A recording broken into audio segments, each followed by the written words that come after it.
A night to, let's try it again. A day to remember in Sharks franchise history and in the likes of Timo Meier. 5 goals never seen before in a Sharks uniform. Has been seen on the Sharks ice, though. We'll talk about it right now. This is Teal Town After Dark.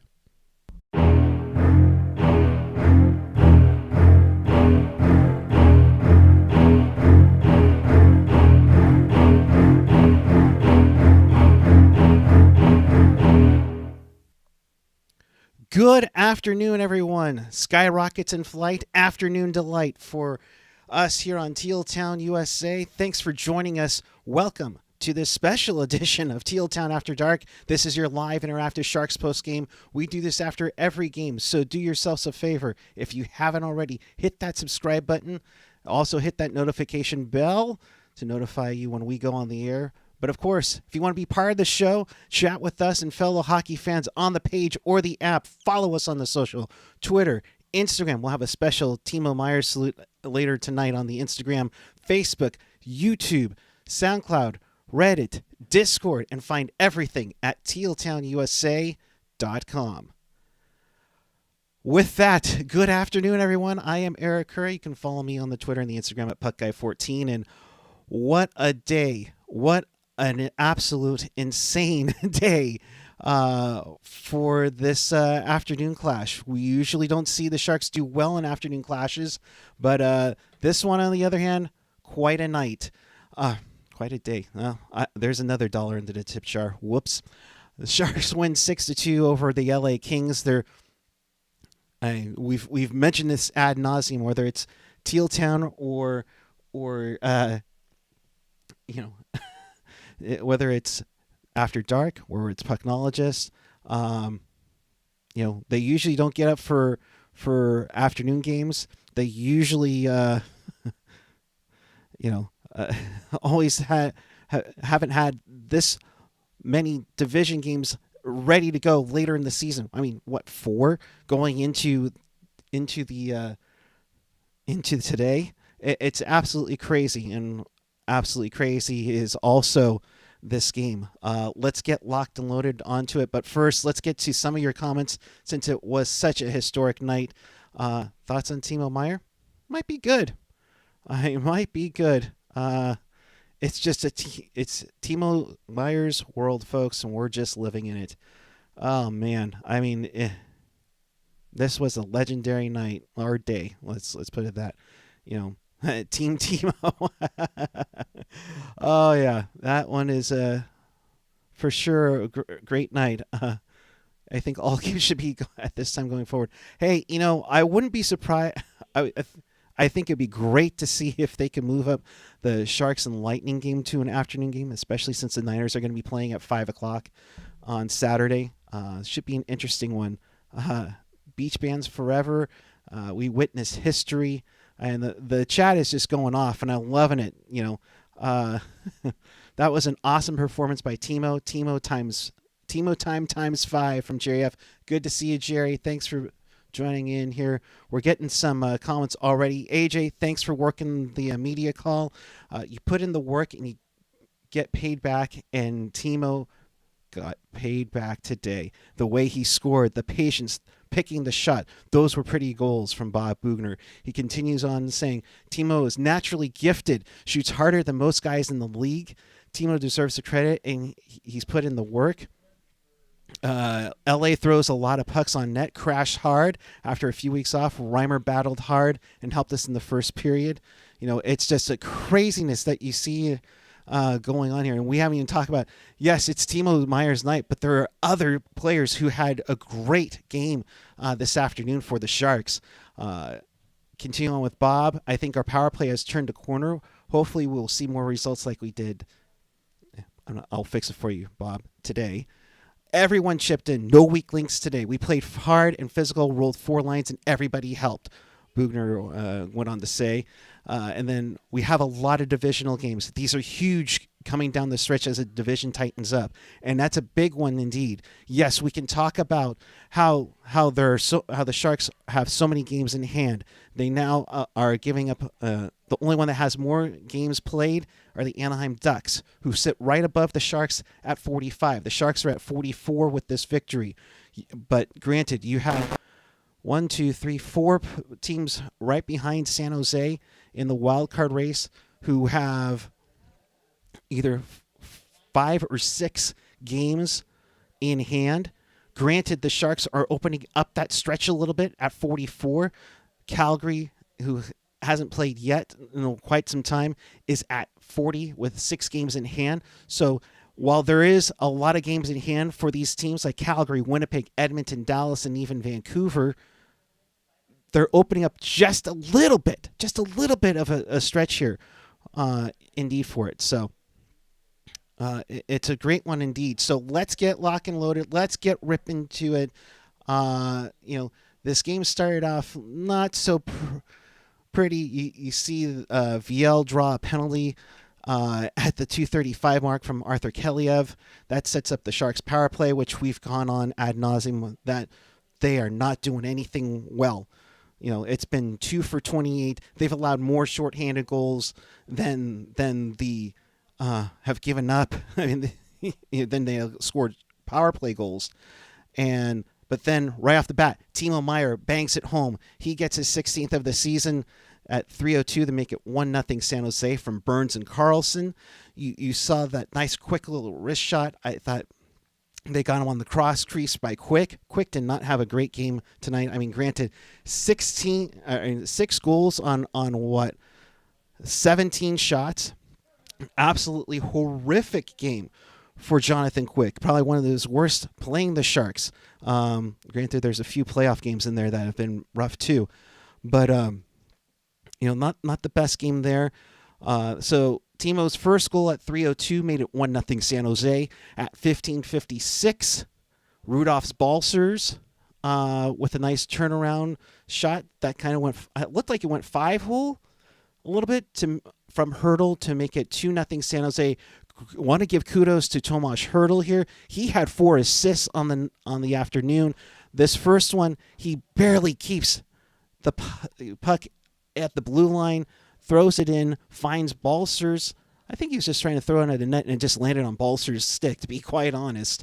To throw it in there, makes it 2-0 San Jose. And then Timo Meier starts to get going again. Meier, he gets his second at 18:48 with that quick little turnaround shot. Kind of reminded me a little bit of the Karlsson pass, a little bit, where it was just like a quick pirouette and then it takes a shot. Granted, this time took the shot rather than Karlsson passed it. Either way, makes it 3-0 Sharks. And you're thinking, wow, this is crazy. Maybe, just maybe, Timo could get a hat trick. And 21 seconds later, he does on just a tap in to make it 4-0 San Jose. Hertl with the assist there. Hertl with 2 assists in the first period. Timo Meier, a hat trick in the first period. Last time somebody did that, some guy named Evander Kane did that back in 2019. I think it was against Carolina. So that made it 4-0 Sharks. But a quick little bad turnover by Erik Karlsson leads to Anze Kopitar going low blocker on James Reimer. James Reimer making his return back into the net for the first time since that rough Detroit debacle on the last road trip. But Kopitar gets that one in, his 12th of the season, and after 20 minutes of play, it's 4-1 LA, or is losing to the Sharks. So just a crazy period, and then it just keeps getting crazier and crazier as there go my notes. Great going there, Eric. But then 12 seconds in, Victor Arvidsson takes a really bad high sticking call on Erik Karlsson. Really hit him in the head. Shook up Karlsson a little bit, but didn't shake up the Sharks. And that's the thing I've always said to you guys and girls and everybody else in between. When you take these stupid calls, make them pay. What did they do? Timo Meier takes a nice shot from the faceoff dot. He shoots and scores his fourth of the game, making it 5-1 San Jose. Karlsson and Hertl on the assist there. Unreal play at 1:24 of the period. And it's been a while since the Sharks have had a 4-goal game. It used to be just Owen Nolan back in 1995 for the Sharks against Anaheim. Then, of course, you had Tomas Hertl, the infamous Rooster trick in 2003. You have Evander Kane right after he got traded to San Jose from Buffalo in 2008 against Calgary. And of course, the Natty Hattie for Patty by Patrick Marleau in 2017 against Colorado. This is the second one that's happened in San Jose, and it was only a minute 24 seconds into the second period. And for Hertl, he had 4 assists on the night. We'll get to some of his comments now. We can stop talking about my 4-goal game now. Tonight was Timo's night. From Tomas Hertl. Of course, Hertl with the laughs, and that's oh man, that's gonna be tough if the Sharks trade him away. Hertl goes on to say Reimer was really good early in the game. LA was checking hard, had jump, and Reimer made big saves for us. Yeah, I mean, the Sharks were getting outshot here. Let me pull it up here.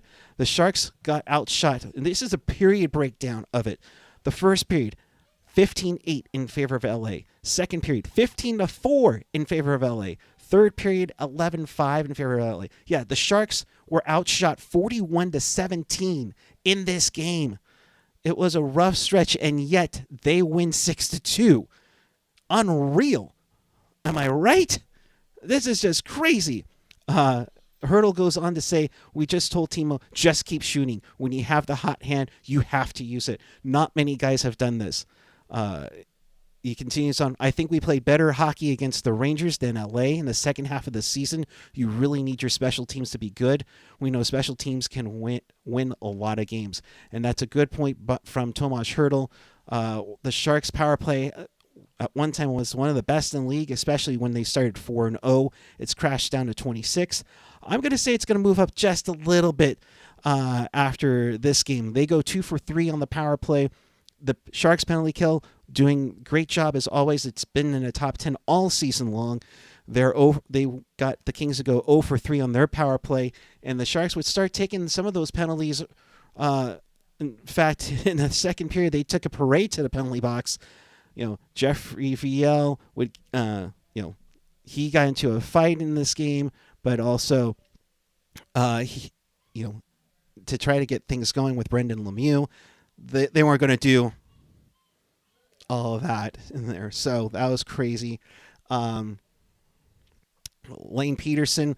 Wow. Way to welcome back Lane Peterson there. You take a high sticking call away from the play. Yeah. Way to go there, Lane.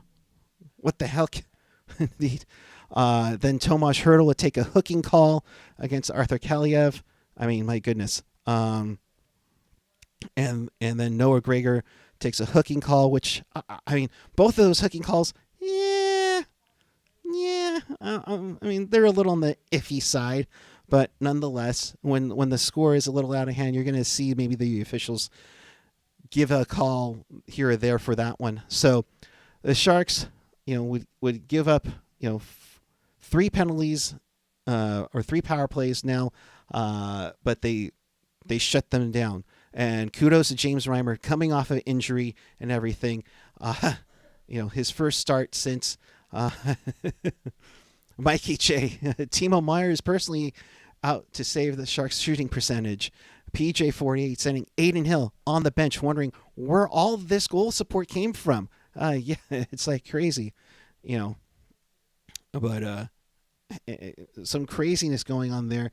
But the Sharks shut them down, which was nice because if the Sharks get 2 or 3 goals, against them, LA's right back in this game. And let's be honest here, we've seen it where it was 4-0. Carl Bexia from it's a super sticker chat. I'm not going to say $20, but video game controller gives a thumbs up and says GG. Yeah, no kidding. One of those crazy ones there. Oh man. Thank you, Carl, for your donation. Appreciate it. Of course, every donation helps support the show, keeps the costs running, so we're not paying too out of pocket for this. Hashtag stipends. But moving onward to the fifth goal of the game from Meier and Hertl at 1932 of the second period. I mean, Meier goes in, takes in a wrist shot, and just beats Jonathan Quick. Jonathan Quick has taken a step down, but my goodness, my oh me, that was a rough one. And the place was going nuts. The fifth goal, unprecedented in Sharks history, and that made it 6-1 after 40 minutes of play. And you're just wondering, oh my goodness, could this actually be happening? LA would get a goal to make it 6-2. The Sharks did tighten down a little bit on defense, but of course, Timo Meier did have a chance at the six-pack, but unfortunately it was stopped by Drew Doughty and such, so the Sharks go on to win 6-2 over the Los Angeles Kings. Magical night for Timo Meier. In fact, we got some infographics for you, so let's whip those out. Get it? Whip them out. So let's pull them up here. So first on the whip out the rooster trick stats. So Timo is the first player to score 4+ goals against LA since Alexei Zhamnov's 4-goal game for Jets 1.0 back in April 1st, 1995. By the way, that game ended in a 7-7 tie. So for Timo's 4 goals, it was the fastest 4 goals by one Sharks player in team history. He did it in 18 minutes, 22 seconds. The previous one was held by Tomas Hertl when he had his rooster trick on October 8th, 2013. Yes, the infamous in between the goals, 4th goal that sent Martin Biron into retirement. He did that in 22 minutes, 46 seconds. For the Sharks, it's their 5th hat trick in team history against the Los Angeles Kings. Like I mentioned before, back on October 16th, 2019, Evander Kane had the most recent first-period hat trick in Sharks history.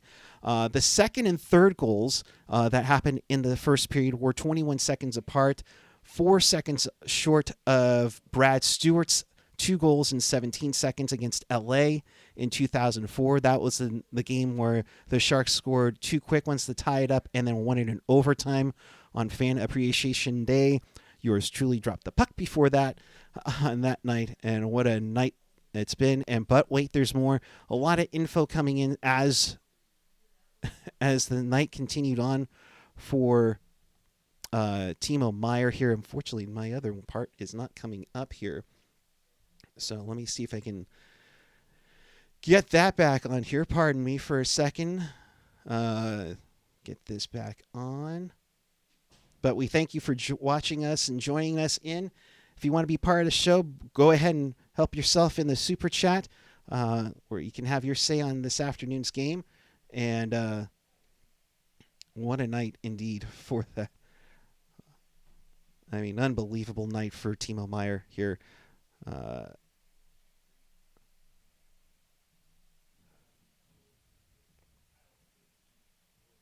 Ask 4 digits of the Teal. Oh, that's interesting. Never seen that happen before. So, thank you all for joining us. There we go. We got that going. Graphic up. My apologies, everyone. It's a crazy night for Timo Meier. Let's break this in here now, folks. Apologies again. So, let's move this on here. And yeah, and EK, yeah, and that's the other thing too. It's not just night for Timo Meier. There we go. The first Sharks player to score 5 goals in a game, obviously. 10th time in NHL history. 5 goals were for a player was scored in the first 2 periods of a game. The last time that happened was Peter Bondra for the Washington Capitals. on February 5th, 1994 against the Tampa Bay Lightning. That was in the old Thunderdome. Yeah, where the current Tampa Bay Rays play in MLB. The only time the Sharks have allowed a 5-goal game was against the Quebec Nordiques in San Jose. And it was some guy named Mike Ricci who did it on February 17th, 1994. Timo Meier is the 47th different player in NHL history to have a 5-goal game in the league's history. The achievement's been done 63 times over the course of the 105 seasons, of the NHL. Of course, Wayne Gretzky got to his infamous 50 goals in 39 games in 1981 on a 5-goal game. For those wondering what's the records of it, well, 6 goals happened a couple of times.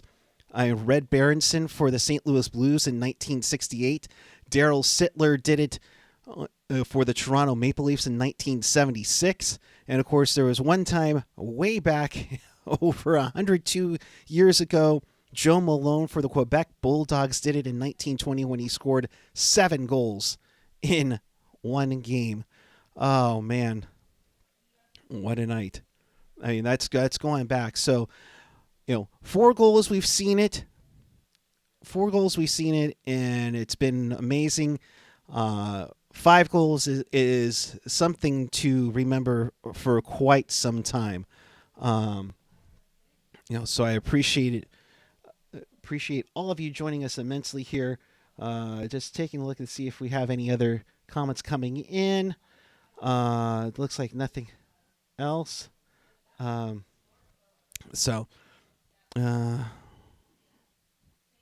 Just soak it in, folks. And for this night, let's talk about Erik Karlsson. I mean,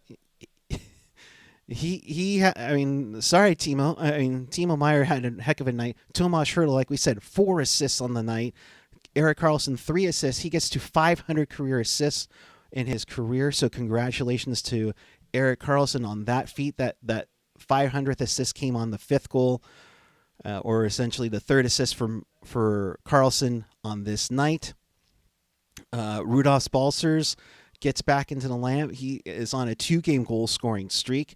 And talk about James Reimer.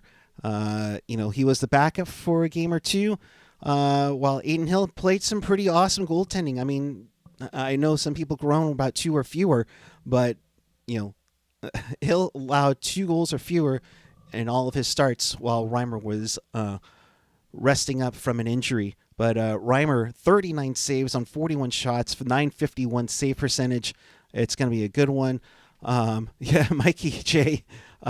Kings have to play the Lightning tomorrow, LOL. I'm guessing Quick won't be starting. Who knows? I mean, let's be honest here. If would you want to go back in afterwards? I mean, I know some teams would do that. Todd McClellan has obviously done that, especially with Game 3 against LA in 2011 when they made that stunning comeback. The frenzy on Figueroa, or the stunner at Staples is what we like to call it around here. And while Nemo was pulled early in the second period that game, and the Sharks came back to win it 6-5, he went right back to Antti Niemi. Niemi. Al, you around? So I wouldn't be surprised, but considering it was a rough go, I think that's why Quick was in that for the 3rd period, But, and just another Randy G kind of answering that question right now. I understand maybe starting Quick in the 2nd, but why did they start him in the 3rd? Who knows? But also at the same time, and Kevin, if you're bored, throw on the camera and come on and chat with me. I could use a budding partner to help out a bit. Quick didn't exactly get a big workload today. Yeah. We need some Todd McClellan quotes after this game. I'm not sure that's going to happen. Oh, man. And if so, I'm not sure if we can actually share them on. So. Sorry, had to hydrate there, folks, but it's been one heck of a day as the Sharks take down the Los Angeles Kings 6-2. All around a solid night. Like we said, Reimer with 39 saves. Just going through everything that we usually would talk about. Defensively, the guys were pretty evenly out. I mean, Ferraro played just a skosh under 22 minutes. Karlsson was under 20. Vlasic played 18:53. Merkley played 19:08. I mean, you had all of that going on. Burns played 23:49. So you had a lot of guys. This is where a game gets dominated, where you can kind of balance the things out a little bit.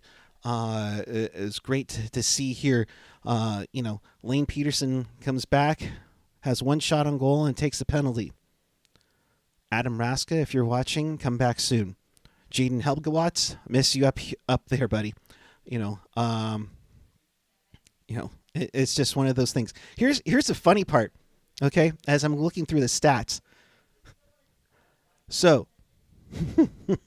I mean, granted, yes, the Sharks had 17 shots on goal, so there weren't a lot of shots. Timo Meier scored 5 goals on 6 shots on goal. 5 goals on 6 shots on goal. Are you kidding me? My goodness. Now we're getting some of the quotes in from Timo Meier. AJ, thank you, good sir. Appreciate it as always, buddy. I always want to score, but you don't think too much about how many goals you have in the game. You just want to win. Great team effort, and my line mates made some great passes. That is something else there. We didn't create a lot of chances, but they went in, whereas in previous games, we created a lot, but just couldn't score. Go figure. Usually you have like 40 some odd shots on goal, and it's the whole you're getting goal lead. So something else there. You can't describe the feeling when you hear that. Meier, on hearing Sharks fans chanting his name, Timo, Timo, Timo. It's just something special for that. I mean, when that crazy things happen, it's something else. I tell you. My goodness. Pretty cool feeling, but at the same time, you don't want to get too high from this. It gives you confidence, but it's back to work tomorrow. Yes, but I mean, kudos. You celebrate that tonight, my friend. You use that as a boost. Kevin, whenever you're ready, just let me know so I can get you on here to get your comments on it, because I think that is a good, solid question here as to you get back to work and it gives you confidence. And I think that's a big thing to have for this team who, like as we said, right now the Sharks are at 44 points. They currently hold down the number 2 wildcard spot. They're up now 4 points on Calgary, 5 points on Winnipeg, 6 on Edmonton and Dallas, 7 on the Canucks. So, like, I know we've been talking ad nauseum about games in hand, and trust me, there are a lot of games in hand now. You take those chances and you open up the space with it. So, okay. Thank you, Kevin. Appreciate it. Just buzz me on our platform to get in when you're due. I mean, so you look at that. You're only 1 point out of second place. Which is nice, which is really nice. But at the same time, you also have to be cautiously optimistic as you head into a stretch before the All-Star break where you're home to, or you go to Seattle on Thursday, you're home to Tampa on Saturday, and then you go on that big road trip down in the old Southeast Division with Washington, Carolina, Florida, Tampa. 4 teams that are not going to go away. 4 teams that are legitimate cup contenders. Could be a big test for them if it can happen. Which, by the way, if you are on our Discord, AJ did say that if the Sharks were over 500 by the time they finished that road trip, he was going to get his red Ottawa jersey customized with Karlsson. Well, if my math is right, and usually it's not always right, I think the Sharks need a couple of wins, and then that assures it. But fans, I'll come to you right now as there are 42 of you watching right now, and we appreciate each and every one of you joining us here on the show today. How confident do you feel about this team now? They've had their shaky starts. You've seen the 8-5 losses. You've seen the 6-2 losses where you allow 2 shorthanded goals. Yes, it's a great win. You don't want to get too high on this, like Timo Meier was saying. But it goes to show you that going into the division race and going into a lot of division games, you got 23 after today's game against all your bitter rivals, where they're going to be tough and everything. Here's the other thing, though. You also have a break coming up. Barring anything crazy, the Sharks are going to get some time off to rest and prepare. While some of these teams, they have 6 games in hand on the Sharks right now, are going to have to use that Olympic break to make up upwards to, I think, 10 games. Like Edmonton, Calgary, Winnipeg, the 3 teams that are right behind San Jose, Vancouver, they're going to be having to play catch up big time. So Dana Meyerson, good afternoon, my friend. Hope you're doing well. I mean, I've never been Team Tink. I like to see them put up a fight and play for one another. If this game doesn't make Hertl want to re-sign, I don't know what will. I mean, that's the thing, too. Hertl with 4 assists on the afternoon. He kind of was a little bit of a tough stretch in those first few games back from after he scored his hat trick against the Flyers last Saturday night.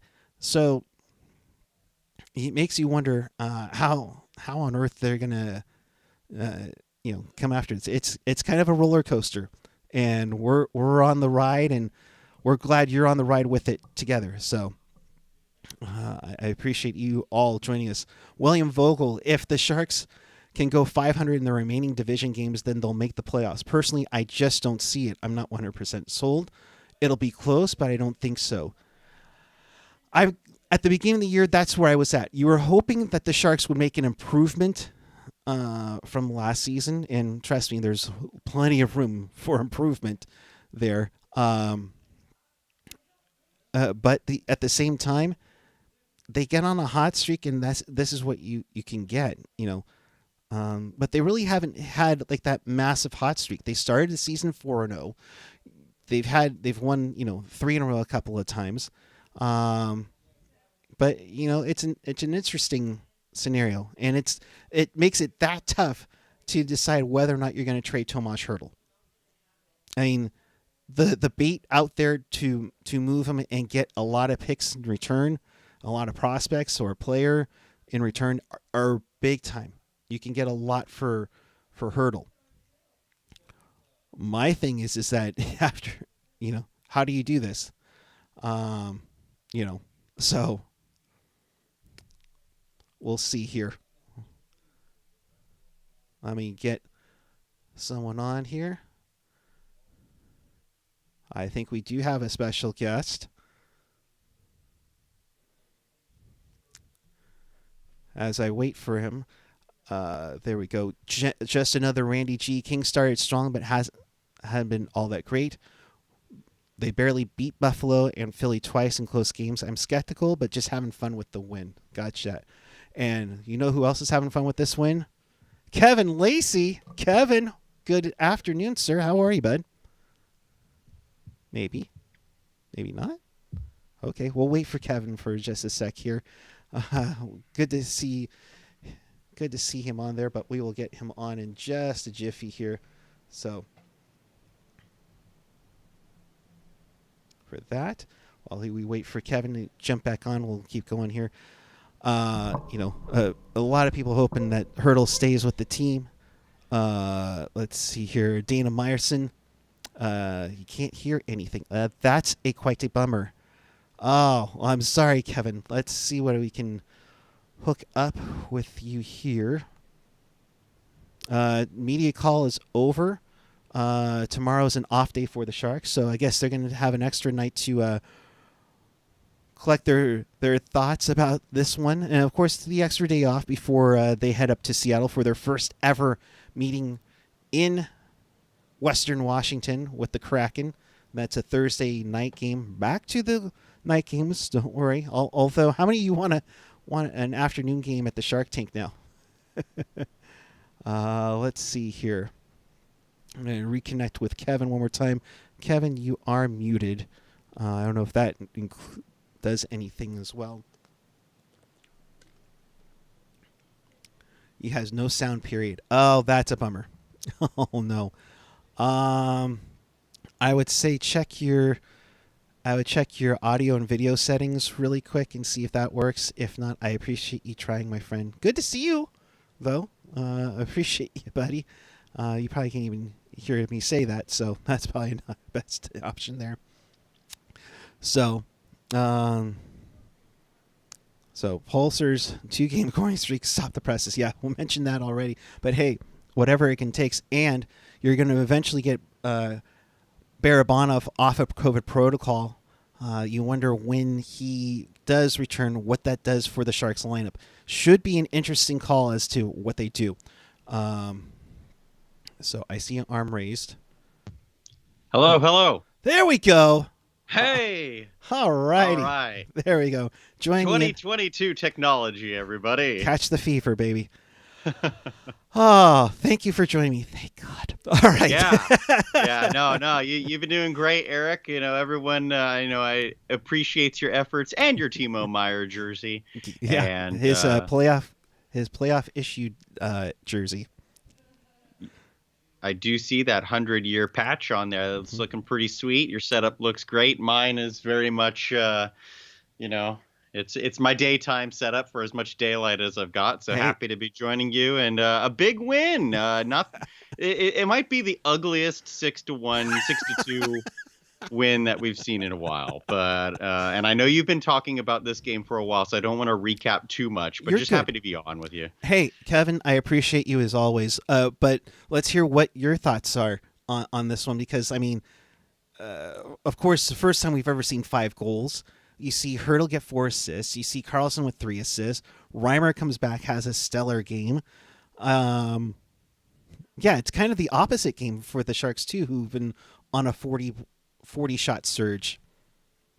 Yeah, and with the stats that you just threw out there, I think the amazing thing was the Sharks had a game a while back. It might have been the Pittsburgh game, or no, it was the Arizona game, the 8-7 game, where the Sharks had 15 players with a point and only 1 point, and then this game was dominated by Meier, Hertl, and Karlsson, and a couple other guys had points, and that was that.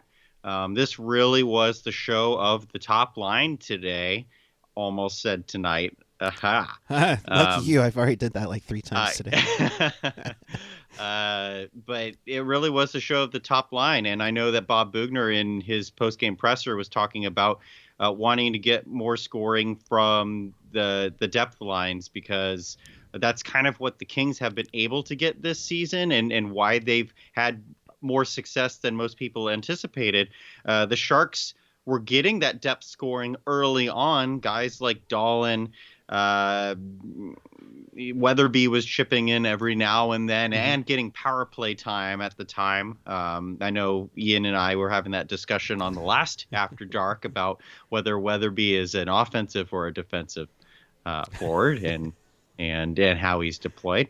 But the Bob Boughner really has had to rely on his top guys, and he needs someone to step up. And with Barabanov being out, it's nice to see Balcers getting points in both games that he has returned to the lineup in. So he just needs to hold the pace at this point, because Balcers was the guy prior to Gregor's long scoring slump. Rudolph Balcers was the guy who was getting chance after chance after chance and unable to hit the back of the net, and it was starting to really, I think, hurt his chances of remaining in the top 6 and being a reliable forward for Bob Boughner. So he's getting back in there, and that's strong. But still, with those shot totals, Eric, I heard you talking earlier about the shot totals. After 2 periods, the Sharks had 5 goals. The Sharks had 11 total shots. Or no. Before the 12th, before the 6th goal, they had 5 goals on 11 shots. 3 of those shots, according to Corey Masisek, came in on dump-ins. So Jonathan Quick only had 3 offensive zone saves through the first 38 and a half minutes of the game. Goodness. And 2 of those were on rebounds on Meier's 3rd goal.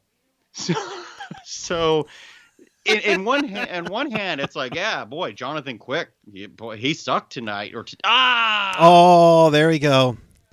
Sucked today. I don't know if he really did. I think the Sharks just capitalized on the few opportunities that they were creating in the offensive zone, and you have to have more than that. So in the next game, you really hope you see the 3rd line, the 4th line coming out strong and really saying, hey, we belong here too. Yeah, no, totally. I'm looking at a tweet from NHL Public Relations. Timo Meier became the 5th player in the last 25 years to score 5 goals in a game, joining Mika Zibanejad in 2020, Patrick Laine for the Jets in 2018, Johan Franzen, I remember that one, in 2011, and Marian Gaborik in 2007. Let me jump in real quick. The Sharks have been looking for so many years for their own version of Johan Franzen, right? Absolutely. We've been talking about that ad nauseum. Or Tomas Holmstrom, yeah. Who was the player in 2007 that you mentioned? Oh, it was Marian Gaborik. Oh yeah, the somehow only recently retired Marian Gaborik. Right, retired earlier this season, right? But what a season so far for Timo Meier, and not to mention that he gets named to the All-Star team. Mm-hmm. And sometimes we see players who have these great first half performances. They go to the All-Star game, and you don't hear from them again. And this happens all of hockey. Francis Perron, Josef Kozhinash. But so to see Meier not only be like, hey, I'm here for the long haul here, but to actually improve since being named to the All-Star team earlier in the week. Like, he's been dominant, not just this game, but the last couple of games. He's been the force out there. So good on Timo and the people in the chat. Thanks for being in the chat. Nice to see you. I saw you said hello, Laurel. I will wish you a happy birthday. Happy birthday, Laurel. And I don't see the people in the chat who were here last year saying waive Meier, trade Meier for a 7th. Where? Oh man, did your text get smaller? I just. For Timo Meier in his last 5 games, he has 6 goals, 3 assists. The only time he hasn't scored was when the Rangers shut out the Sharks on a Thursday night. But yeah, I mean, looking at the last 5 games, 6 goals, 3 assists. I mean, pretty awesome stuff for a guy who's going to make his first All-Star appearance. But let me ask you, Kevin, about this. They win 6-2. They win, and how they do it, 6 goals on 17 shots. You have a guy that just goes off. I mean, 5 goals on 6 shots for the game. My question to you is this: how can you? And Timo mentioned it, how you can't get too high off of this, but how can this build them confidence now? I mean, right now, like I said many times before, they are giving up a lot of games in hand to the likes of Calgary, Winnipeg, Edmonton, Dallas, Vancouver. That being said, they're 1 point out of second. How does this team use this game to boost their confidence, to push them to go somewhere, to maybe make a push? I think that's an excellent question, Eric. And I think that early on in the season, first 6 weeks of the season, a lot, at least I was talking about, but I don't think I was the only one talking about that youthful exuberance that the Sharks had. That was really carrying the Sharks. I already mentioned it earlier, like Dahlin and Weatherby being young guys. Eklund was here, not scoring goals, but he was setting up a lot of offensive opportunities. That youthful exuberance. Then they hit that lull that things started to kind of unravel. So you take a game like today. I said today. Nice job. You take a game like today. Look how hard the Sharks were pushing in the third period, being up 6-1 at the time. Like Couture's out there, balls to the wall. Meier and Hertl, we expect that out of all three, but you see Bonino digging in. Man, I'm slipping on names right now because, but there were many players who were just going all in, like trying to get Meier his sixth goal, but still like you want to continue good habits over the course of the 60 minutes of the game and from game to game. So I think the Sharks' best period was the third period, even though they had no goals. In terms of actual hockey being played and being kind of mentally with it, I think that's something that they have to build on. And so Bugner can look at the team and say, great effort, keep that up. We need more scoring chances, obviously, but they were more pucks on net, but they were going out there and doing a lot of the little things that some teams are. Look at the Pittsburgh game earlier in the year, where Pittsburgh was out to that dominant lead, and then they fell apart, and the Sharks got themselves back into it. Yep. The Sharks didn't let the Kings do that today. Yeah. Sorry to interrupt, No, but that's a great point you mentioned right there, Kevin.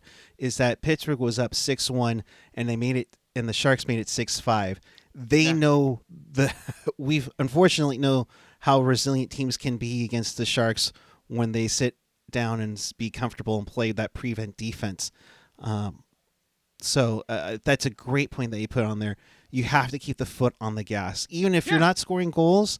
You're at least shutting them down. And that there was that one goal that made it 6-2 for LA. Mikey Anderson made that in the third period, but Reimer gave them that goal, that defense that you needed, that goal support and everything to get the job done. And kudos to the Sharks goaltending. I know people cringe when Brody says two or fewer, but in the last 4 games, they've allowed exactly 2 goals every game. And if you can do that, you're giving yourself a chance to win practically every night. And I'm glad that you went this direction, because that's where I was going with it. Was James Reimer returned? You mentioned it earlier. James Reimer returns, gets a very solid outing. And a solid outing is what the Sharks haven't gotten out of him in the last few outings. Not necessarily to his fault, but Reimer has been dealing with injuries since, I think, right before Thanksgiving. And I think not enough has been made over that. I know or at least I think he had a COVID-19 situation, but then he got hurt right after that, if I'm remembering this correctly. Reimer, you're saying? Yes. Yeah, he dealt with he's not actually dealt with a couple injuries this year, but I think he was playing hurt in that Pittsburgh and the Detroit game. And He was definitely playing hurt, and so I know some people were saying like, "Oh, I guess that's it for Reimer for this year." It's like, yeah, but the Sharks are relying on a not healthy goalie right now because Adin Hill was so unreliable there for a stretch. So to have James Reimer be able to come back in, make a lot of, get a full workload, that's for sure. But see the Sharks be able to put in a good effort, even if most of the game was in their own end. Still, they weren't collapsing the way we have seen the bad outings be when Reimer's been in net. So, I think overall there's a lot of positives to take now. The thing is, the Sharks need to take that and run with it. Yep. This can't be a one-off. And I know I said that a couple of times in my appearances on After Dark last year about this can't be a one-off, and that's exactly what they ended up being. So if the Sharks are serious about competing for a playoff spot this year, and if the Sharks not just serious, but just straight up are a team worthy of making the playoffs this year, they have to run with this and build a winning streak off of it. Yeah, they can't let this just be a one thing. I mean, it'd be very disappointing to come off. You're headed to Seattle, where, let's be honest, Seattle is an expansion team. They're playing like an expansion team, but they can shock and awe you. Look what they did to the Sharks in their first outing. They played, they played piss poor, to be quite honest, against the Kraken. They need to come out with that boost of energy. I mean, it sucks that. I mean, I wish they were playing on Wednesday. I'll be quite honest, just to have them keep pushing themselves for that. So that's a tough one, and it's tough. And Karlsson, AJ, thank you very much for the quotes as always, my friend. One I saw via the Twitter is that from Karlsson, it's always nice to see guys have accomplishments like that. It raises the spirits of everyone. That said, I don't think this was one of the better games we played. You kind of like that, tell it like it is, because they were hungry. They kept chomping away at LA, but there's always room for more chomping. You can have bad games, but still put in effort. And I think that was what today was. Just with what got them through it was Timo Meier being able to score literally at will. If Meier doesn't score, I mean, this game's completely different, and it's a surefire loss. But I think that they definitely went out there and played their hearts out, especially trending upward in the game. As the score trended downward in terms of scoring ability, their effort increased, and that's a good trend to have, because the Sharks weren't on a losing streak, but the only way that you get yourself out of losing streaks is by developing good habits. So I saw a lot of that today, and I think they can really put this in. And having a weaker opponent like Seattle in the next game does help them build that confidence that they're going to need, because the youthful exuberance is over that I mentioned earlier. That's done and over with. So you have to find something else. The Kane situation is over with. Yep. Now the story around the team kind of is Tomas Hertl staying or going, and you don't want that to develop a heavy cloud over the team. So you need to find positivity, like games like today.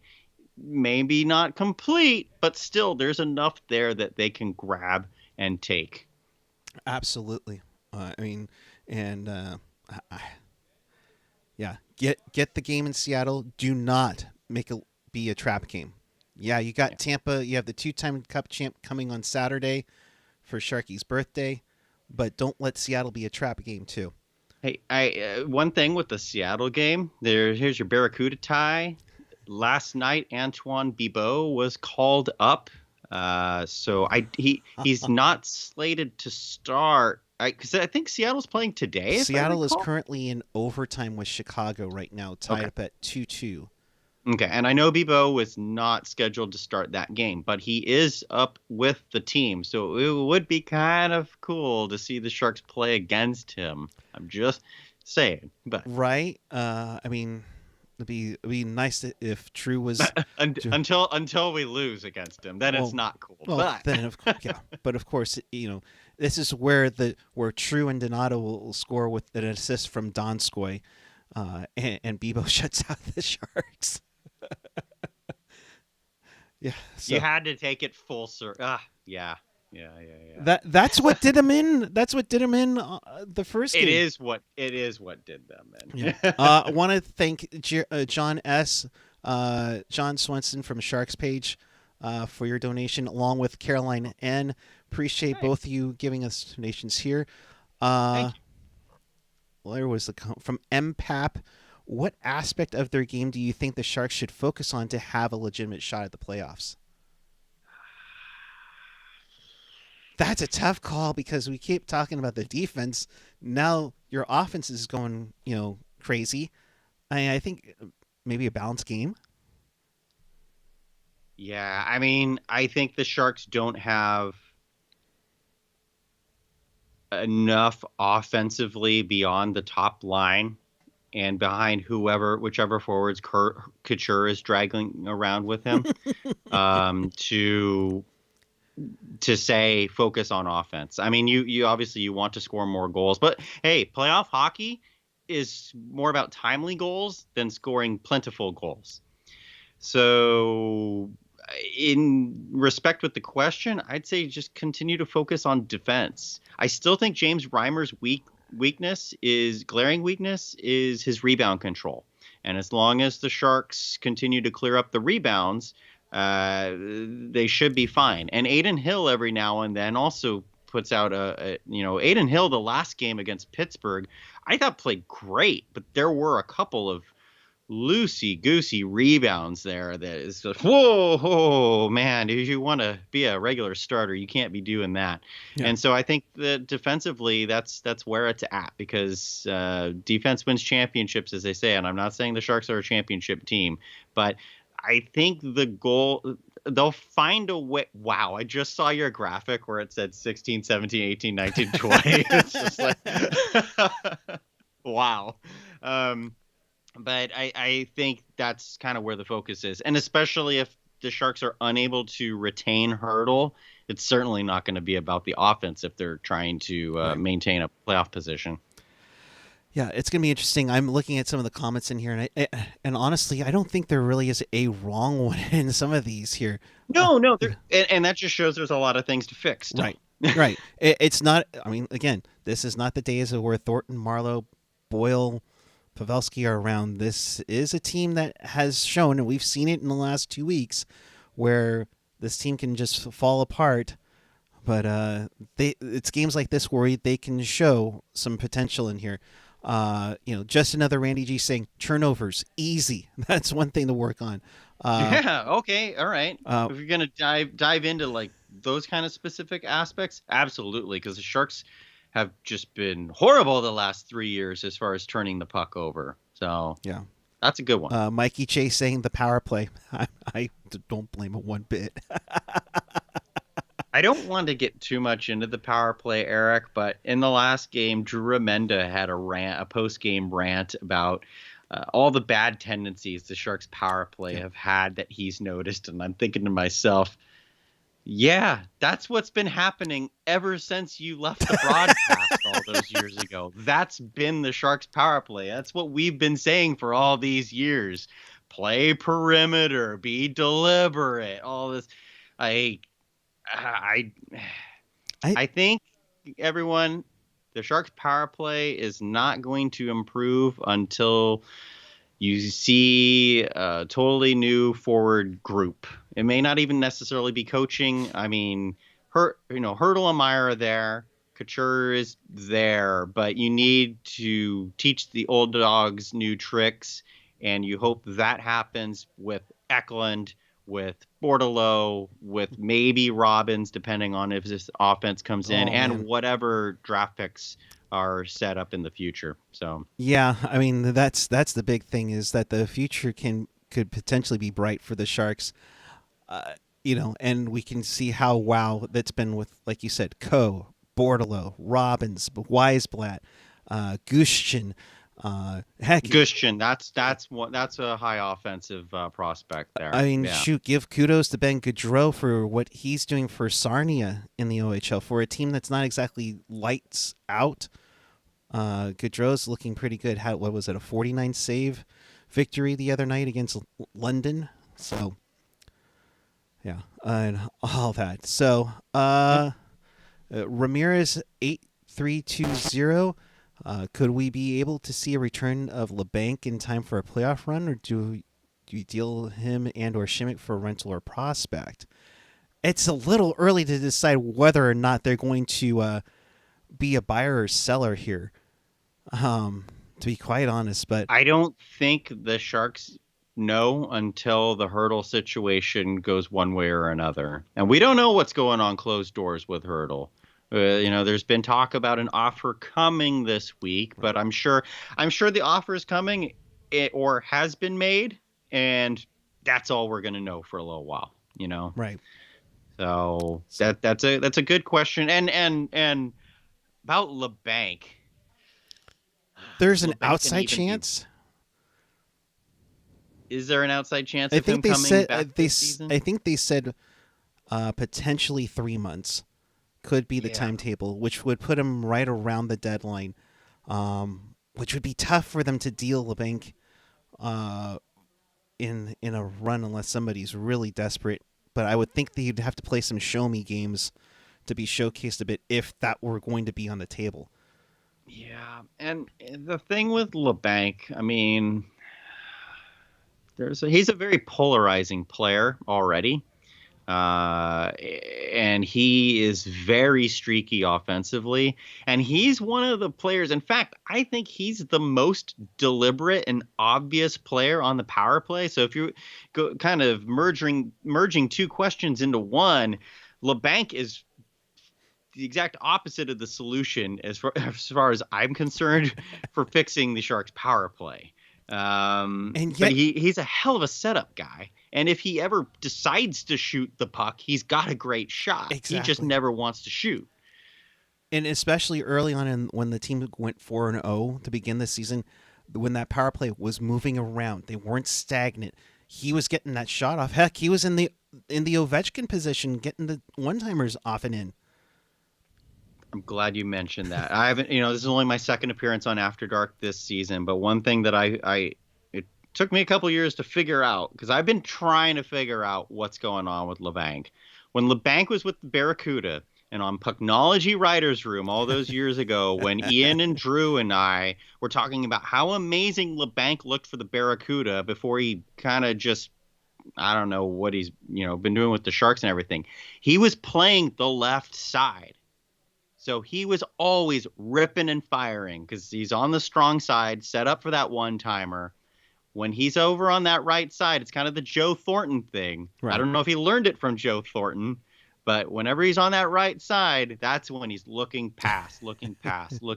So, yeah, as far as I'm concerned, if and when LeBanc comes back, please put him on the left. If you want more offense, put him on the left. Absolutely. Hey, AJ, remember when Timo got benched in overtime for a season? It's amazing how things have changed, but that's a great point, AJ. I mean, that's like I said, I hope this game helps them exude confidence, not just for Timo, but for the whole team. Like we said, as of right now, and I know the Kraken and Blackhawks are going to a shootout, but as it stands right now, Vegas is at 48, LA's at 45. They've each played 39 games. Anaheim's already at their halfway point at 41 with 45 points. Minnesota's at 47 with the first wild card. The Sharks are at 40 games with 44. They sit up 4 points now on Calgary, who's 4 points back but has 6 games in hand. Winnipeg has 6 games in hand on the Sharks and has 39 points. But like I said, Kevin, it's nice to see. It's nice to see that. Nice to build up a cushion, but that's where you kind of need to calm down your excitement right now. Which is tough to do on tonight. Yeah. I mean, the Sharks, coming off a win, it's always. Well, look at last season, and thankfully it's not as drastic as last season. But last season, we'd have a game, and it's sell everyone, get rid of, and then it's the Sharks are still somehow only 3 points out of a playoff spot. It just doesn't feel like it. Yeah. This season, I think there's a little bit more optimism around the team from both the roster perspective and fans' perspective.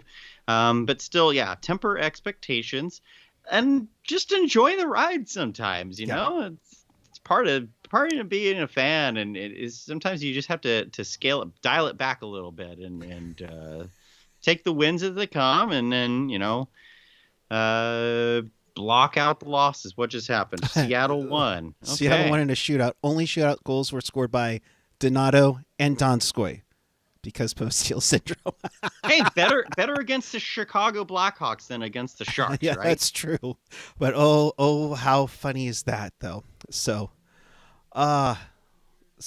with that, in case you missed anything or you want to watch this again, check us out on tealtownusa.com or your favorite podcatcher, whether it's Apple Podcasts, Google Podcasts, YouTube. Smash that subscribe button. Tell your friends and everything. We appreciate it big time.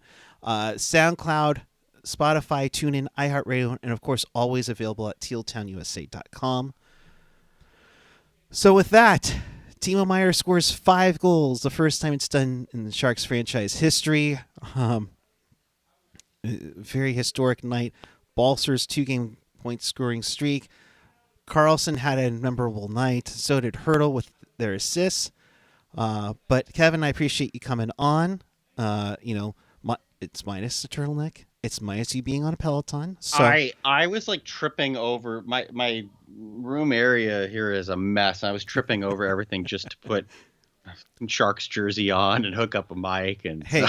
I appreciate you doing that, but I'll let you have your final thoughts there. All right, my final thoughts is obviously what a amazing game by Timo Meier. Just what a ride! Keep riding that rooster there, buddy. I'm gonna throw this out there. I'm on Twitter at Kevin Lacey 22. Right before the show began, I tweeted saying, "Isn't it unfortunate that it's kind of beating a dead horse here, but fans who were there, all 10,000 of them today or whatever." Don't really have anything they can take home to, represent this game and reflect years down the line and say, hey, I was at that game. There's no programs anymore, unless you count the Evander Kane ones that are hiding in behind the little podium on the club level. Somehow those are still stashed under there. And if you think I'm lying, go have a look in behind there. But just don't tell them I told you that. No insert sheets to buy, no stat sheets, no nothing. So that's real. No tickets printed. I mean, it's really disappointing. The last time and the only other time that the Sharks ever saw a 5-goal performance at the San Jose Arena was the very first game that I ever went to.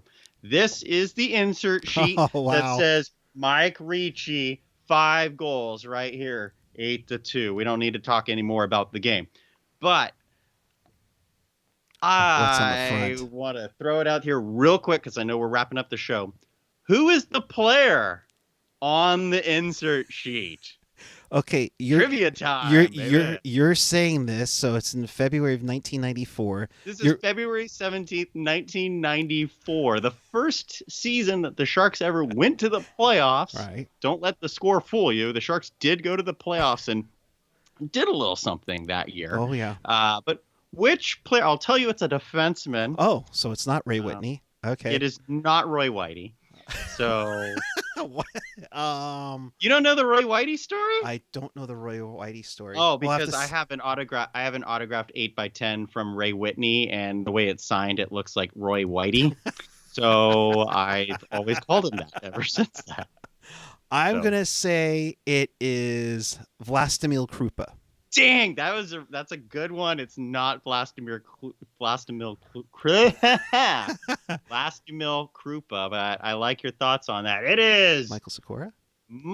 Sikora. That was my second guess. Nice. I thought you were going to actually get it. Man, shoot. So he's on that sheet. So he's forever aligned with Mike Ricci's 5-goal game, but you wouldn't know for this game because the Sharks don't offer anything like that anymore. Yeah, but I'm at Lacey 22. And thanks for having me. I appreciate you, Kevin. And AJ, thank you for all the quotes. There was a crazy one with the media conference and everything, so appreciate you, bud. I'm at PuckGuy14 on the Twitter, the Instagram. But Kevin, unfortunately, we're gonna have to redo this all over again. We have to redo the show with turtlenecks on. So get set, get all your prep here, and we'll be back. No, we're kidding. We're kidding. Actually, I am looking for that one that I found for you.